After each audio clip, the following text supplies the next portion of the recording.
Évangile de Jésus-Christ selon saint Marc, chapitre 1er, versets 7 à 11. En ce temps-là, Jean le Baptiste proclamait: « Voici venir derrière moi celui qui est plus fort que moi. Je ne suis pas digne de m'abaisser pour défaire la courroie de ses sandales. Moi, je vous ai baptisé avec de l'eau, lui vous baptisera dans l'Esprit Saint. » En ces jours-là, Jésus vint de Nazareth, ville de Galilée, et il fut baptisé par Jean dans le Jourdain.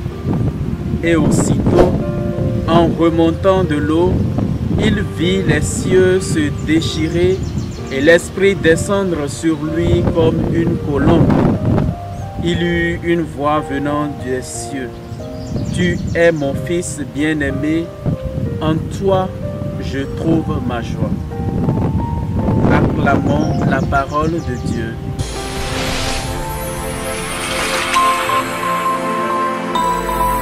Chers frères et sœurs, auditeurs et auditrices de la Cochin Save TV, bonjour.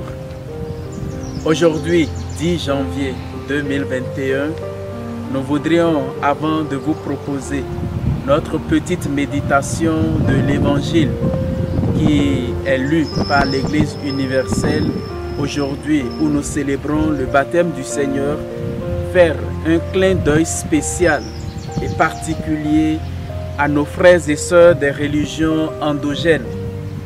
Vous savez bien que dans notre pays, le Bénin, aujourd'hui, c'est la journée dédiée à ceux et celles qui pratiquent les religions endogènes, en particulier le culte du vaudou.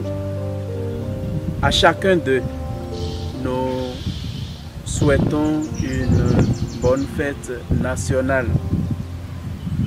Aujourd'hui, où nous célébrons le baptême du Seigneur, le Seigneur nous invite à toujours croire que c'est une grâce particulière qui vient de lui.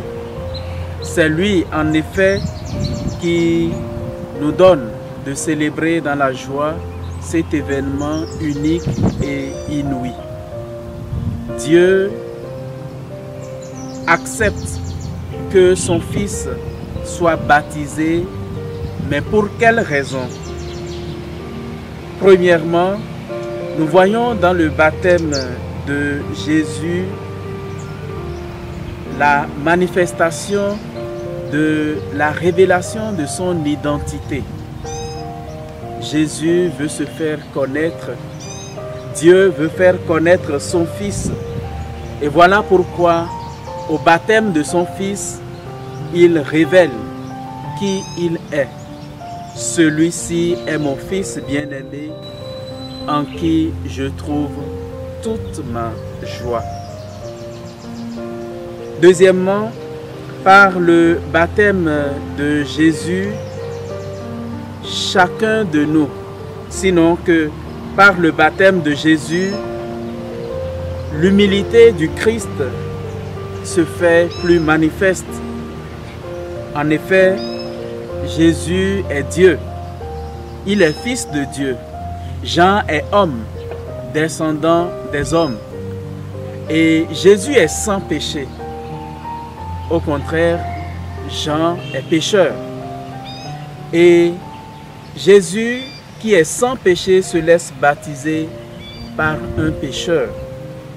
L'humilité de Dieu qui surplante et qui dépasse ce que l'homme peut imaginer. Jésus nous montre ainsi qu'il est l'humble des humbles, le plus humble qui soit. En dernier lieu, par le baptême de Jésus, c'est notre baptême qui revêt un sens nouveau. Parce que chacun de nous, pour ceux et celles qui sont déjà baptisés, nous voyons ou nous célébrons ce que nous sommes, fils de Dieu, Fils de Dieu, c'est une dignité incomparable et rien ni personne ne peut nous l'arracher ni nous l'acheter. Par le baptême de Jésus, c'est le baptême comme sacrement qui est célébré.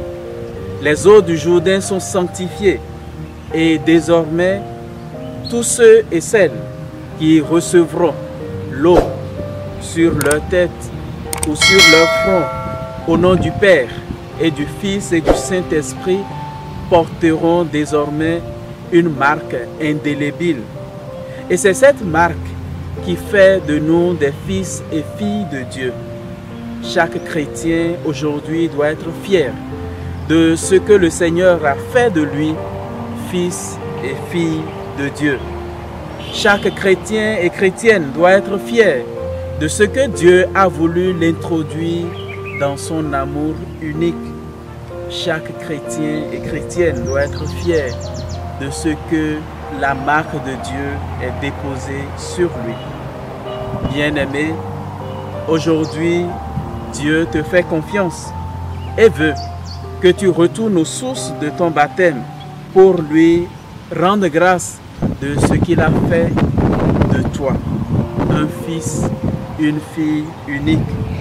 Que par la grâce de notre baptême, chacun de nous, chacune de nous, nous soyons lavés non seulement du péché originel, de nos péchés ordinaires, mais surtout que la noblesse de notre dignité de fils de Dieu soit toujours resplendissante. Le Seigneur soit avec vous.